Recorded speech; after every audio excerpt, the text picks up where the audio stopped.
ലുക്കിലും ആറ്റിറ്റ്യൂഡിലും Hollywood താരങ്ങൾക്കൊപ്പം നിൽക്കുന്ന style, പ്രേക്ഷകരെ ഞെട്ടിച്ച സ്വാഗ്. ജ്യോതിർമയി തരംഗമാണിപ്പോൾ സോഷ്യൽ മീഡിയയിൽ.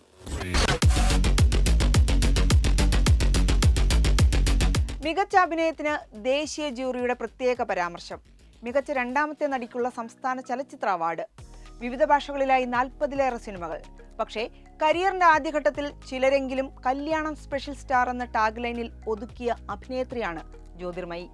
നീണ്ട ഇടവേളയ്ക്ക് ശേഷം സിനിമയിലേക്കും പ്രേക്ഷക മനസ്സിലേക്കും തിരികെ എത്തുമ്പോൾ കെട്ടിലും മട്ടിലും മാത്രമല്ല, പ്രകടനത്തിലും ഇതുവരെ കാണാത്ത ജ്യോതിർമയിയാകും ബോഗൈൻവില്ല കാത്തുവച്ചിരിക്കുന്നത്. അതിന്റെ ഒരു ടീസർ മാത്രമാണ് സ്തുതി എന്ന പ്രമോ സോങ്ങിലൂടെ നമ്മൾ കണ്ടത്.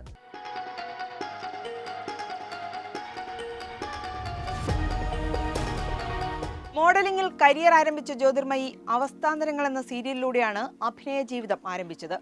രാജീവ് അഞ്ചലിന്റെ പൈലറ്റാണ് ആദ്യ ചിത്രം. മൂന്നാമത്തെ ചിത്രമായ ഭവത്തിലൂടെ തന്നെ ദേശീയ സംസ്ഥാന പുരസ്കാരങ്ങൾ നേടിയെങ്കിലും ജ്യോതിർമയി ശ്രദ്ധിക്കപ്പെട്ടതും ജനപ്രിയയായതും മീശമാധവനിലെ ചിങ്ങമാസം എന്ന ഗാനത്തിലൂടെയായിരുന്നു.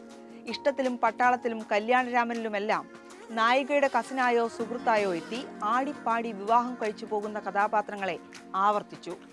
എന്റെ വീട് അപ്പുവിന്റെയും എന്ന ചിത്രത്തിലെ മീര, കേരള കഫേയിലെ ലളിത, പെരിയാറിന്റെ ജീവിതകഥ പറഞ്ഞ തമിഴ് ചിത്രത്തിലെ നാഗമ്മ, അധികം ഒന്നുമില്ലെങ്കിലും പ്രതിഭ തെളിയിക്കുന്ന വ്യത്യസ്തമായ ചില കഥാപാത്രങ്ങളെങ്കിലും ആദ്യ പകുതിയിലും ജ്യോതിർമയിയെ തേടിയെത്തിയിരുന്നു. 2009 പുറത്തിറങ്ങിയ അമൽ നീരദിന്റെ സാഗർ ഏലിയാസ് ജാക്കിയിലെ ഐറ്റം നമ്പർ പക്ഷേ അതുവരെ ഉണ്ടായിരുന്ന അടുത്ത വീട്ടിലെ കുട്ടി ഇമേജും പൊളിച്ചു.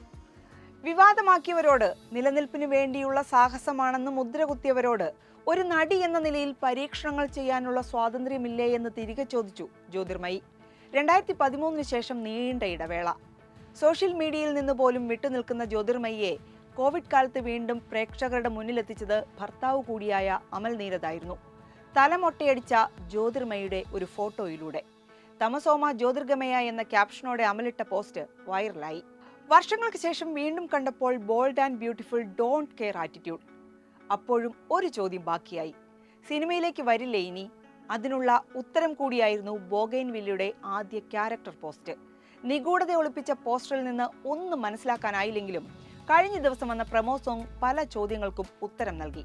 സ്ക്രീനിൽ ഇതുവരെ കാണാത്ത ഫ്രഷ്നസ്. കുഞ്ചാക്കോ ബോബനേക്കാൾ അനായാസമായി ചുവടുവയ്ക്കുന്ന ജ്യോതിർമയി. വളരെ വ്യത്യസ്തമായ പ്രണയം ചർച്ച ചെയ്യുന്ന ചിത്രമെന്ന സൂചന. ബോഗൈൻവില്ല ജ്യോതിർമയിയുടെ കൂടി ചിത്രമായിരിക്കുമെന്നുറപ്പ്. 10 വർഷത്തിനു ശേഷമുള്ള ഈ തിരിച്ചുവരവ് വെറുതെ ആകില്ലെന്ന് സാരം.